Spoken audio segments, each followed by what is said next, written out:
나이하고 상관없이 전립선 쪽에 혈액순환이 잘 안 되는 조건을 가지고 있는 사람들한테 전립선이 생긴다.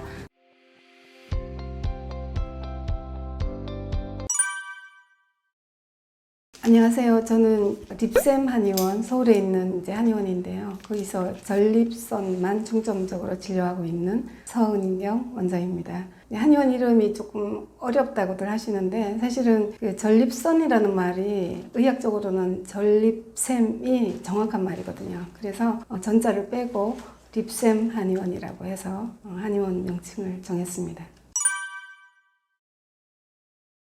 제가 이제 서울에 와서 지금 립샘 한의원을 하고 있는데, 예전에는 이제 여러 가지 그 진료를 같이 보았고요. 지금은 이제 전립선만 보고 있는데, 이렇게 보면서 느끼고 있는 점이, 와, 정말 그 전립선에 관한 질환을 알고 있는 분이 정말 많구나 하는 걸 많이 느끼고 있고요. 두 번째는 오시는 분들이 실제로 전립선에 대해서 거의 다 잘 모르고 계세요.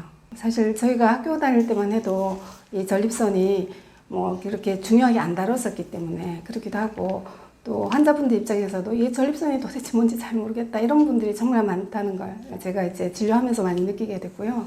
세 번째는 사실은 그 한의학 한방 측면에서 정말 이 치료가 잘 되는데 그걸 일반인들은 거의 다 모르고 계세요. 30년 정도 이렇게 진료를 하면서 전립선이 이렇게 중요하고 잘 모르고 잘 치료가 되는데 이런 생각을 요즘 많이 하고 있습니다. 제가 어릴 때만 해도 사실은 환갑잔치가 정말 큰 마을에 마을 사람들 다 초대해가지고 잔치하고 했던 그런 기억이 납니다. 근데 지금은 환갑잔치란 말이 굉장히 좀 의미가 없어지고 이제 100세 시대, 120세까지 살 수 있다 이런 시대가 됐잖아요. 수명은 정말 많이 길어졌고 또 다들 뭐 행복하게 살 수 있는 그런 조건을 만들어졌는데, 이것 때문에, 그러니까 전립선 때문에 삶의 질이 떨어져서 마음속에서 엄청 많은 고민을 많이 하고 계세요. 잠을 좀 편안하게 좀 자면 좋겠다. 그리고 소변 볼 때마다 막 급박요처럼 화장실 쫓아가지 않았으면 좋겠다. 또 장거리 여행 갈 적에 중간에 막 계속 차 세워달라고 이런 말 안 했으면 좋겠다. 이런 식으로 삶의 질에 굉장히 많은 영향을 주는 질환이 전립선 질환인데, 이제 100세 시대가 되다 보니까 이 부분에 대해서 예외인 분들이 없이 거의 다 이 문제를 알고 있잖아요. 그래서 우리가 지금 이 100세 시대를 이제 환영하지만 전립선 치료는 정말 잘 해야 되는 그런 중요한 질환이다. 이제 전립선 질환이 나이에 비례해서 막 50대 50%, 60대 60%막 이렇게 이제 굉장히 많아지니까 이게 노화 때문에 오는구나라고 늘 많이들 이제 생각하시고요. 또 실제로 노화가 원인이다라고 하는 의견도 많습니다. 근데 조금 더 근본적으로 들어가서 이야기를 한다면 노화 이전에 전립선에 혈액순환이 안 되는 게 근본적인 문제거든요.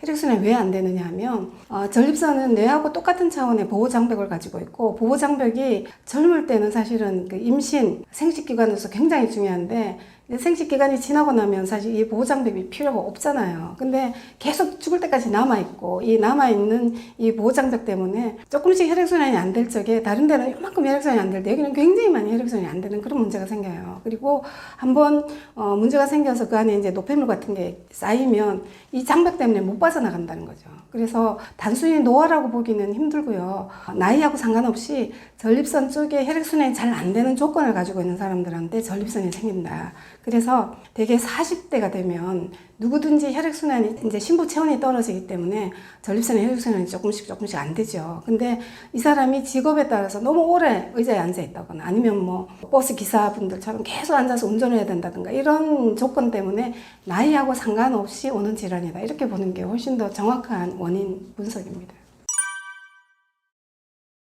지금 제가 촬영을 하고 있잖아요. 이렇게 촬영을 하고 있을 때 의자에 앉는 부분, 닿는 부분, 이 부분이 이제 골반 저근이라고 하는 이제 중요한 근육이 있고요. 그 근육 바로 위에 이제 전립선이 있어요. 그리고 그 바로 위에 방광이 있단 말이에요.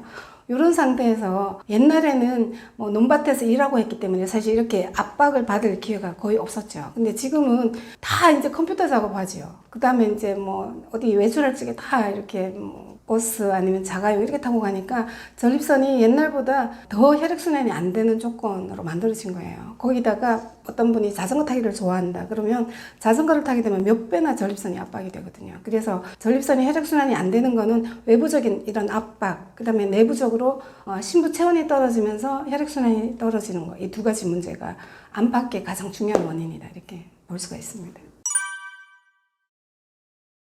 이게 조금씩 진행되다 보니까 내가 정말 전립선 환자인가 아닌가 그냥 잠깐 피곤해서 그런가 이렇게 막 헷갈리는 경우가 많을 수밖에 없어요. 근데 전립선에 문제가 생기면 크게 세 종류의 증상이 있기 때문에 이거 체크리스트로 활용하시면 좋을 것 같아요. 첫 번째가 배뇨 관련해서 문제가 생깁니다. 두 번째는 통증이나 불쾌감이 이렇게 반복적으로 생기는 경우. 그다음에 세 번째는 성기능에 뭔가 문제가 생기는 경우. 이 세 부류로 이제 나눠서 말씀드릴 수가 있는데요.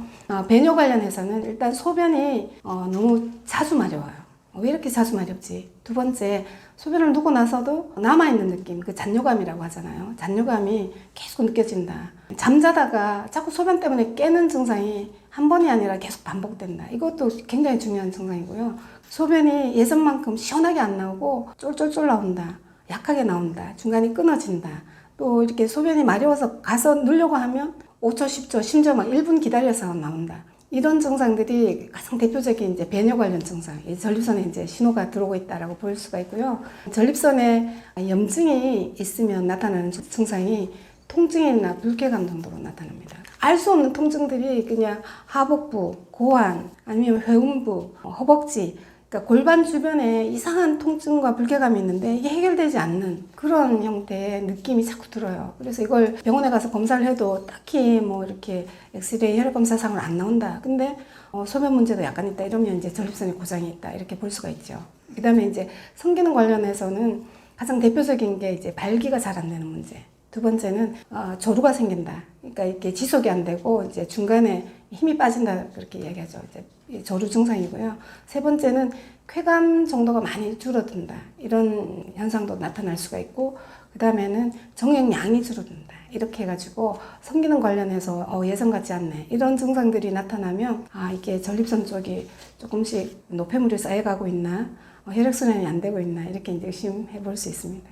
오시는 분들 중에서 제일 힘든 게 뭐냐 그러면 이제 크게 이제 두 가지를 꼽으려면 첫 번째가 야간뇨예요. 두 번째는 이제 급박뇨인데 야간뇨는 왜 중요하냐 그러면 잠을 잘 수가 없어요.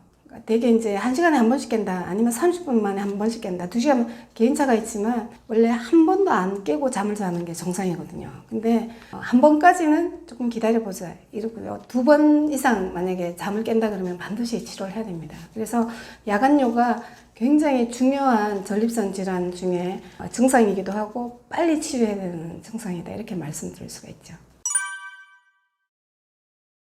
수술을 앞두고 오시는 분 꽤 많으시고요. 수술을 하고 오시는 분도 꽤 많으세요. 이해가 안 되시잖아요. 수술을 하고 나면 전립선이 다 치료가 될 것 같다라는 환상을 가지고 수술하시는 분들이 정말 많은데 사실은 전립선이 수술로 치료되는 증상이 있고 수술로 치료 안 되는 증상이 있고 아주 명확하게 구분이 됩니다. 수술이라는 거는 설사 같은 걸로 이렇게 잡아당기는 수술, 시술이라고 이야기하는 결찰술이 있고 그 다음에 이제 제거하는 제거술, 절제술이 있는데 이런 것들이 할 수 있는 거는 전립선을 건드리는 거거든요. 이렇게 해서 좋아질 수 있는 증상은 소변 줄기가 약하다든가 잘 안 나온다든가 막힌다든가 이런 것들은 도움을 받을 수가 있는데 그 외의 증상들, 야간뇨, 빈뇨, 급박뇨 이런 증상들은 사실은 방광이 관여하는 증상이기 때문에 전립선을 수술해가지고는 거의 도움이 안 되세요. 잘못된 내용으로 이거 내가 지금 수술만 하면 근본적으로 좋아지는 거 아닐까라는 기대를 가지고 그냥 급하게 수술을 하셨다가 바로 더 심해지는 경우 급박뇨, 야간뇨 이런 증상들은 훨씬 더 심해져가지고 막 조금 더 기다려보지 하다가 결국은 내가 수술을 잘못했구나 이렇게 후회하시는 분 정말 많으세요. 그래서 만약에 수술을 염두에 두신다 그러면 비수술요법도 있다라는 거를 꼭 한번 검토해 보시고 그래도 안 되면 수술해도 늦지 않다.